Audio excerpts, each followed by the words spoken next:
ভাই সবজি কত করে? এই দাম বেশি না, দাম কমায় ধরো। এক পা বাগুন আর এক পা আলু দাও। আরে অল্প করে ধনে পাতা এই ফ্রিতে দেয়, মানুষে দেয় গো, তুমি দেওছি। দেখুন ডাল এনেন জানি, ডাল শেষ হয়েছে। এই যা শুক্রবার না কড়াই নিলাম, সপ্তাহ মধ্যে ডাল শেষ। এই ডাল খাইছো না বাবার বাড়িতে বেড়ে যাও। এই দাদা, এই আমি আর এই সংসার চালা হারতেছি না, আমি আর পারতেছি না। তোর মা আমার রাস্তার ফকির বানায় ছাড়বো।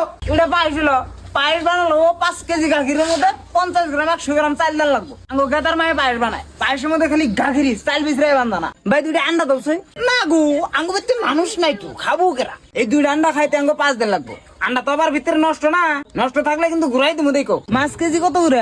মাছ তো সার আনের কেজি 250 করে ব্যস্ত আছি। এই এত দাম না, 100 টাকা করে দেড় পানি দাও। এই কি মাবো, পালার মধ্যে না পানি রয়েছে, মাছের থেকে পানি রোজনি বেশি। আরে ফটকা দাও, আরো বুড়ি ফেলা না বইটা দাও। বুড়ি যেটা বাগুনটা বাজলে স্বাদ লাগে, তুমি টাউন অঞ্চলে যাও, ওরা কোনো সময় বুড়ি ফেলাও না। আঙুন না মানুষের স্বাদ বোঝে না তো। স্যার তাহলে টেয়াটা দিমনি গো, আমি এলাম সরকারি চাকরি করি না মানুষ, আমি কি তোমার টাকা মায়ের খাবো নাকি? নিউনি পরে গাখির 60 কেজি স্যার। ভাই 1 প্যাকেট টপ দাও সে। স্যার আনের টপ নেন কে? কোন আগো বাজারে গাখির ফুরাই গেছে গা।